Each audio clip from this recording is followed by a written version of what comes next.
So, all of my Alarra block stuff was sitting in here. Well, other than what I have in decks and Trade Binder. I only have a little bit in Trade Binder, to be honest. This is pretty much all of the Alarra block I own.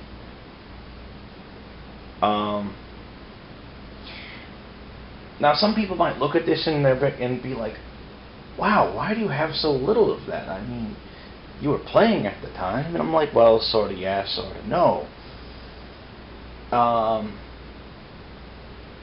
When Alarra block came out, I was kinda, sorta, slightly in Iraq. Now, I know you're gonna find this difficult to believe, but it's really, really hard to find an FLGS in Iraq. I crap you not. However, as an odd side note on that, on Forward Operations Base Warhorse, FOB Warhorse, which coincidentally, I don't know if it's still operating, but kick-ass dining facility. One of the best Army dining facilities I've ever been to. In fact, of all of the Army dining facilities I've been to, the only ones really that top it was one in Kuwait and the one on Wiesbaden Army Airfield, which would consistently take second place for best Army dining facility in all of U.S. Army Europe. So, take from that what you will. Let's be perfectly honest. If there's one thing the military has learned, especially the Navy, from what I've been told, is that young soldiers will forgive you a lot if you feed them well.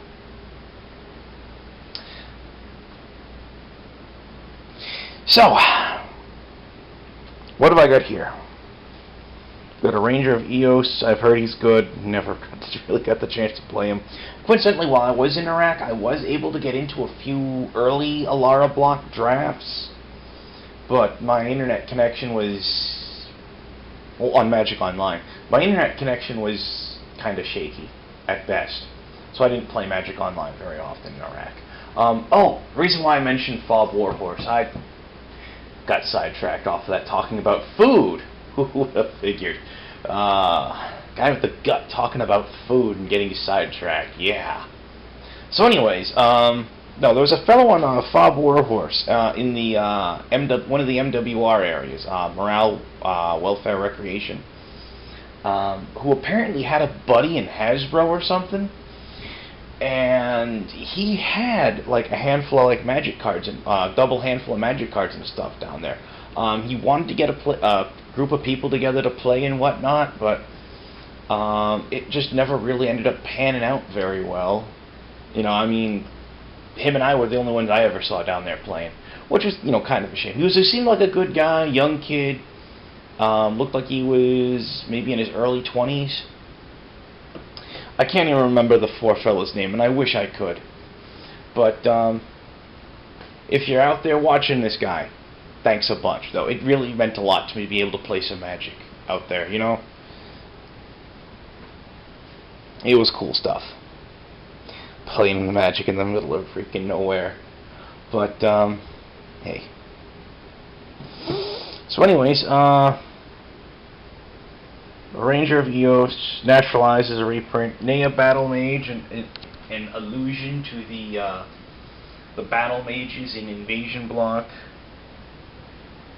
It's a 2/2 for 2 colors and a green. It's got a red tap ability, a white tap ability. The red ability just gives a creature +2/+0 till end of turn. The white ability is a tap down ability. Honestly, I think the white ability is the better of the two. Gobble Mountaineer, he's just a 1/1 mountain walk, nothing special there. Dragon's Herald lets you, it's a 1/1 for 1, you pump 2 colors and red, tap him, and sacrifice a black, red, and a black creature, a red creature, and a green creature to search your deck for a Hellkite Overlord, put it into play, and shuffle. The key is you have to sacrifice 3 creatures. Cards like that generally aren't too popular in constructed play. I mean, they're fun and casual and all, especially if you have something with like with nifty Ghost to the Graveyard triggers hanging around. I mean, I would gladly play him in as maybe in something along the lines of a deck utilizing a lot of split mana cards and a Grave Pact. That way, when you sacrifice those 3 creatures, you nuke 3 of your opponent's creatures and search for the Hellkite. But, yeah, I don't think I'd use that. We got the Cathartic Adept. He's a 1/1 for a blue. Tap to mill 1 card off your opponent's deck. Whoop-de-fleep-and-dee. Goblin Death Raiders. He's a black and a red for a 3/1 trample. That's not bad. I mean, it's not stellar, but, you know, for black-red, that's pretty solid. A 3/1 trample.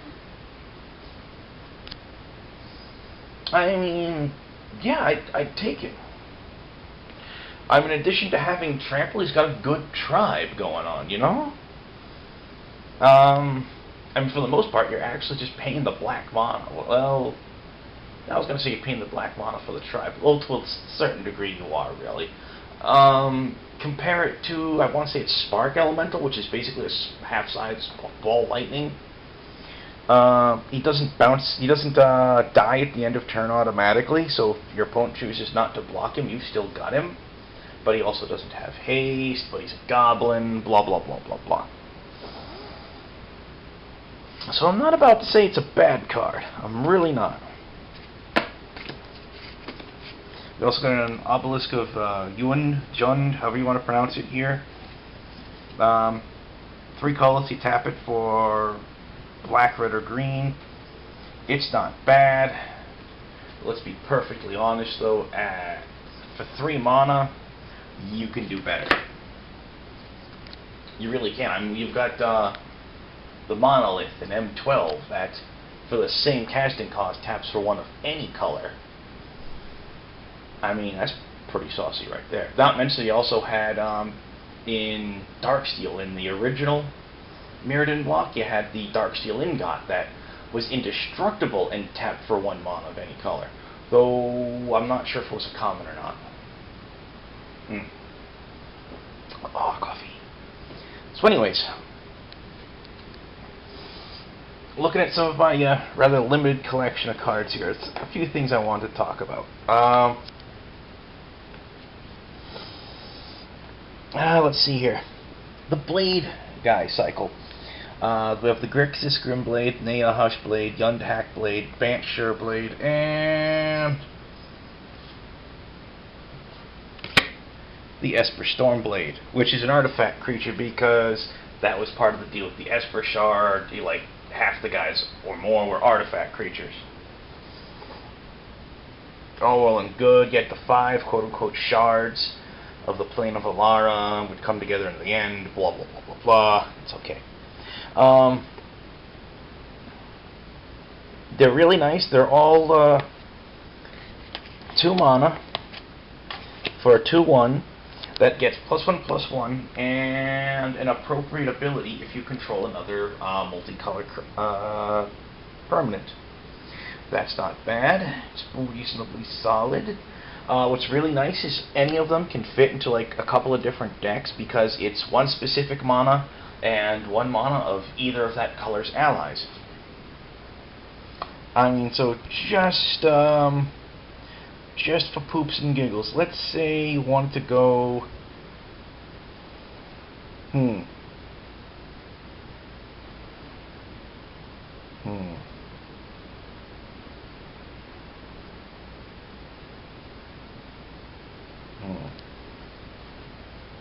think here. Oh,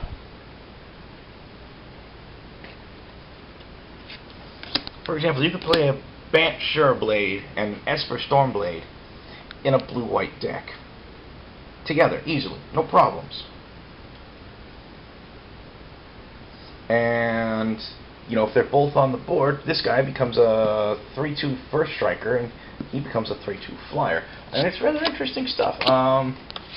The Hackblade gains haste, which makes me think the Hackblade is probably the worst deal out of all of them, for the most part, because it requires you to already have a multicolored dude on the board to get the most out of his bonus, and otherwise his bonus isn't all that great. I mean, other than the +1/+1, of course. Haste is one of those abilities that only matters once. And it's a really good ability, don't get me wrong, but it's something you want on a low casting cost creature, and it's not something you want to be terrifyingly conditional. The Hush Blade gets Shroud. If it were printed today, it would probably get Hexproof instead. The Grim Blade gets Death Touch. That's just insane. Well, I don't know about insane, but that's really good. It really is. So anyway, that's the various blades I want to talk on. We also had a few interesting cards that were also three colors, but only cost 2. I'm sure there's more, but I've only got 3 here that I was able to come across easily. Crystallization. It's a white and one of its allied colors to cast. It's a creature enchantment. Enchanted creature can't attack or block. If it becomes targeted, exile it. That is, when the enchanted creature becomes targeted, you exile that creature. The Sangrite Backlash. It's red and one of its allied colors. Enchanted creature gets +3/-3. That's interesting, because you can play that either way. I mean, if you've got like a creature with a toughness of 4 or better, you can just drop that on there for a power boost and just swing for the fences. Sort of like what people used to do, as an example, with the old card Bloodlust, which was a colorless and a red for an instant that gave target creature +4/-4, but the neg couldn't bring its base toughness below 1. That was an interesting card. It was a fun card. They were back in the day when people had like stuff that you were really desperate to get rid of because it was big in the butt, as the saying goes, for a high toughness creature. It's like, what is that? Oh, good hell. You're sitting there like, oh, good hell. It's a Sengir Vampire. All I've got in my hand is a Bloodlust and a Lightning Bolt. That thing needs to die now. It's gone. Colorless, 2 red, Bloodlust, Lightning Bolt, get him out of here. We also had Trace of Abundance. It's a green and one of its allied colors to cast. It's a land enchantment. Whenever the land is tapped for mana, add an additional 1 mana of any color of choice to pool. And the enchanted land has Shroud. That's interesting. I want to like it. I really, really want to like something that gives lands Shroud. Unfortunately,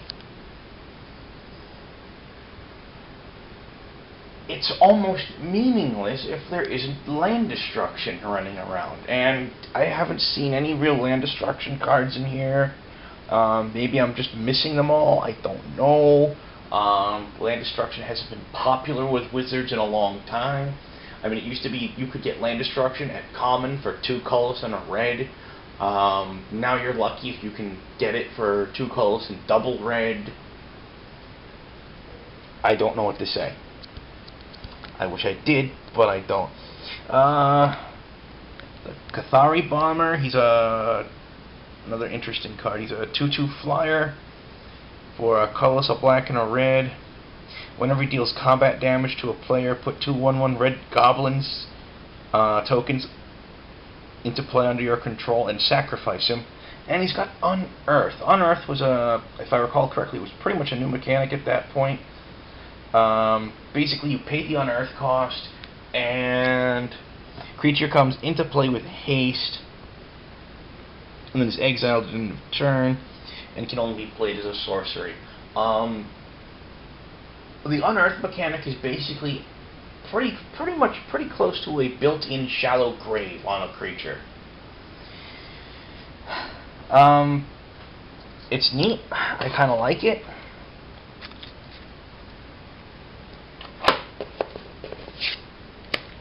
It's not bad. No complaints on it. Oh, and they reprinted Terminate. It was originally an invasion block. It's a red and a black for an instant that just nukes a creature and it can't be regenerated. That's nice stuff. That is nice stuff. Can't go wrong with Terminate. Well, unless your opponent has a creature with color protection. That's the only bad thing with Terminate.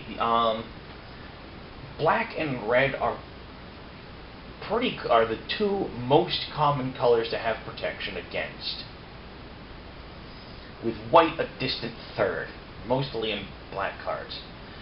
I think there's maybe like one or two cards in red that are pro-white, but yeah, I mean, black and red are the two most common color protections to have, and so that means Terminate, simply by being both colors, has at times a limited selection of what it can hit, and that's the only complaint I have on it. I mean, other than that, it's incredible. Winged Quaddle. This guy stands out to me because he's 3 mana, colors green-blue. For a 1/1 flying with Flash and Death Touch. That's about as close to a creature removal spell you're going to get in green and blue. Ever. Because it's like flashing out a flying Death Touch creature. It's like, really? Why not just say destroy target attacking creature? Wouldn't that be faster? But, hey, you know, you have to do it the green-blue way. Then, of course, doing it the green-blue way kind of puts other things in there. If I recall, no, M10 wasn't out yet, so damage still used the stack. I'm not sure if Death Touch would count if you bounced the creature. No, Death Touch, I believe, was a triggered ability at the time, so if you bounced the creature beforehand, it would have... I don't think Death Touch would have had an effect. I'm not 100% certain anymore. But... yeah, you could play it, Giant Growth it, you just, like, stop something, dead in its tracks, killed it, and you've got a 1/1 flyer on your next turn. It's a beautiful thing. I think it's a pretty solid card. That's just me. Then we have the Sojourner cycle.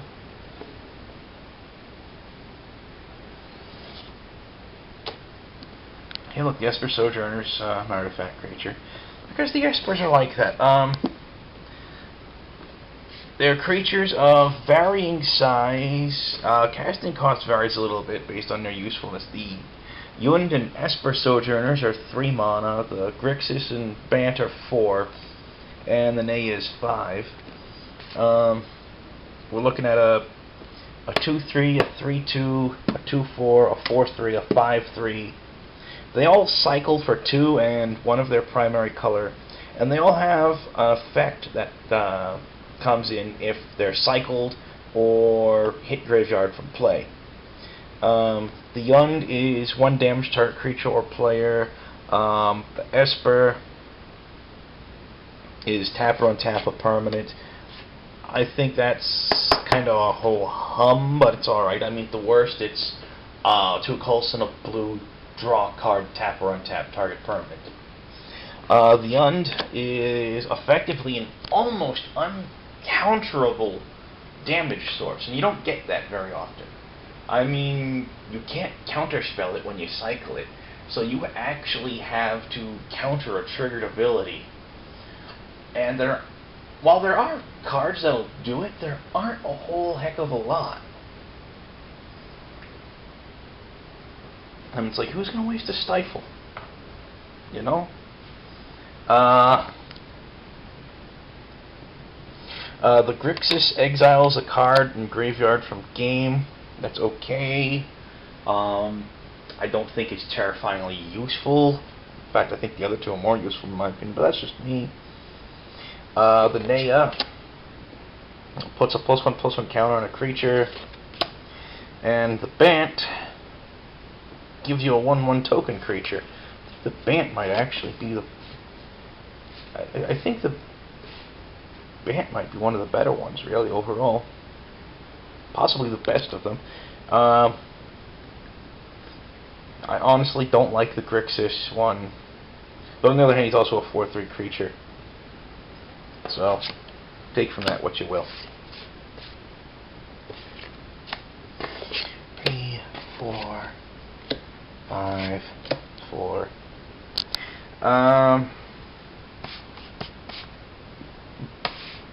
Pretty sure I'm missing one in here, but we've got a couple of Handful of cards, usually have something going for them, and they have two different types of basic land cycling. The Pale Recluse is a 4/5 with reach for 4 in white and green, and has 4 cycling and plain cycling for 2 colors each.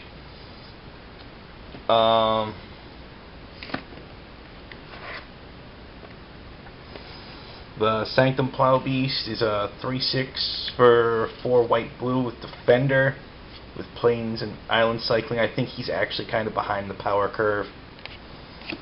Yes, that's my opinion. I don't know. The Igneous Pouncer is a 5/1 haste for 6 mana. The Valley ran it 6 mana for a 6/3. I mean, it's not bad. It's okay. Got a bunch of obscure things in here. This guy right here, Enlisted Worm, he's a 5/5 for 4 and a white and a green with Cascade. That is, when you play him, you remove cards from the top of your library from the game until you remove a non-land card that costs with a lower mana cost than himself. You may play it without paying its mana cost. Put the removed cards on bottom in order of choice. And here we come to Cascade. Most notably, a card I don't have, Bloodbraid Elf, comes up with this one. Because it's 4 mana for 3/2, if I recall correctly. It's got haste, and it's got Cascade. And for the most part, you're looking at a creature that is better than Avalanche Riders. Avalanche Riders, for those that don't know, it's 3 colors and a red with Echo, old school Echo, which means its Echo cost is equal to its base casting cost. It's a 2/2 haste, and when it hits the board, you nuke a land. And he's been regarded for a lot of years as really solid. And then we get Bloodbraid Elf, who theoretically, you put it in a deck with, say, for example, Stone Range and stuff like that, and you put a Bloodbraid Elf in, even a semi-casual land destruction deck, and it makes Avalanche Rider look bad. I mean, seriously bad. I mean, it's like, wait a minute, what? Cascade, in my opinion, suffers from... A lot of people complained about it. I've seen people complain about it. I never had the displeasure of suffering at the hands of it. Overall, the big deal with it is Cascade is another time where you get the free spell problem. There were a lot of creatures in Urza's block, blue creatures, that when you played them, you either as part of the resolution or it comes into play effect on a creature, you untap a number of lands equal to its converted mana cost. For example, you had the Cloud of Fairies. It was a 1/1 flyer for a colorless and a blue, and it had cycling for 2 colorless, and when it came into play, you could untap up to 2 lands. You had Palancron, which was 5 colorless and double blue for a 4/5 flyer that could return itself to your hand for 2 colors and double blue. When it came onto the board, you untap up to 7 lands. Yeah, he ended up being a infinite mana combo with High Tide. What else? Things like Time Spiral, I believe was the name of the card. Yeah, there was an entire block that was called Time Spiral. Every part of the Time Spiral block was named after a previously existing card. So yes, Time Spiral, Planar Chaos, and Future Sight are all the names of cards. Anyway, yeah. So the quote-unquote free-to-cast mechanic in Urza's block was redonkulously powerful. What else? Cascade was redonkulously powerful. Once again, it's the free spell mechanic. What else am I thinking of? Storm. Storm was bad. Once again, it was free spells. It's like, okay, cast a bunch of spells and then play something with the Storm. If I don't win, I'm well on my way. That, and of course, Storm decks also had the nasty disadvantage of being the least interactive decks I have ever come across. I mean, people want to complain that, like, control decks aren't interactive. No. Control decks knock you to the ground, usually after you beat the crap out of them for a while. A control deck just comes out of nowhere, knocks you to the ground, sits on your chest, starts slapping you in the face, and going, "What are you going to do about it?" Over and over again, in the most annoying tone of voice possible. "What are you going to do about it? What are you going to do about it? What are you going to do about it? Come on. You going to get up or what? You know? Aggro, on the other hand, tends to not be terrifically interactive. I play creature, I turn him sideways. You dead? No? Okay, cool, go. Next turn, untap, upkeep, draw, play. Do I have something with haste in hand? If yes, play a creature. If not, no. Swing, maybe play a creature, whatever. Are you dead yet? No? Okay, go. And depending on the matchup, I mean, aggro versus control is basically a weird matchup a lot of times because it largely consists of the aggro player just plowing into the control dude until the control dude can lock the game down. And if the control dude can't lock the game down, it's a horrifically one-sided affair. Combo decks, specifically things like Storm and the old school Prosperous Bloom decks, they just almost completely ignore the opponent. I mean, the amount they ignore the opponent is almost suicidal. Unfortunately, Storm decks just sit there and just tear people apart in this huge flurry of activity. Cascade, similar problem. So that's my thoughts on that. Devour, when this comes into play, sacrifice any number of creatures. If you do, add a number of +1/+1 counters to it equal to the number of creatures you sacrifice times the Devour number. So, for example, here we have the Gorger Worm. He's 3 a red and a green for a 5/5 with Devour 1. There are guys with Devour 2. I think there's at least one card with Devour 3. It's an interesting mechanic. It reminds me of Amplify a little bit. I don't know if I remember to talk about Amplify when I was talking about, I want to say it was Onslaught block it was in. Amplify was when you play this, you may reveal any number of cards in your hand that share a creature type with it, and for each one you reveal, you put a number of +1/+1 counters on the creature equal to the number of cards you revealed. I mean, you put a number of +1/+1 counters on the creature equal to its Amplify number times the number of cards you revealed. So, yeah, it could get silly. Deadshot Minotaur, he's a 3/4 for 3 a red and a green. When he hits the board, does 3 to a creature with flying, cycles for a red or a green. He's kind of interesting. I like him. I don't think I'd use him, but I like him. It's always nice to see a new Minotaur. The tribe that doesn't see print often enough. He's reasonably solid. I kind of like him. I just don't think I have a use for him. My own Minotaur deck is red and blue.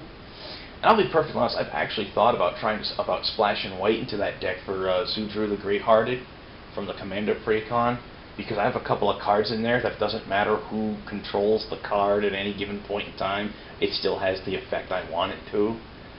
Yeah. Oh well. Last card I had, well, not the last card, last creature card I had set aside that I wanted to talk about. The Sown-Eye Drake. He's a 3/1 flying haste for 4 mana. And he's a common. That's pretty aggressive for a flying common. I mean, that's not bad. He's 2 colors, a black and a blue or red.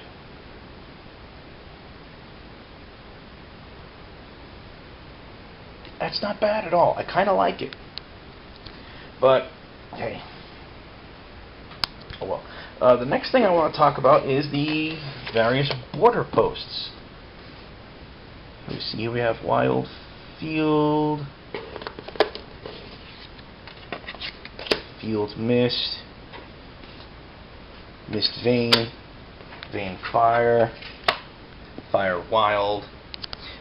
They're all colorless, and one of each of their 2 colors to play. It's an artifact. You tap it for either one of its 2 colors. Comes into play tapped. You may pay 1 colorless and bounce a basic land you control to owner's hand instead of paying its mana cost. That's kind of saucy. It's not bad. It's an okay mana fixer.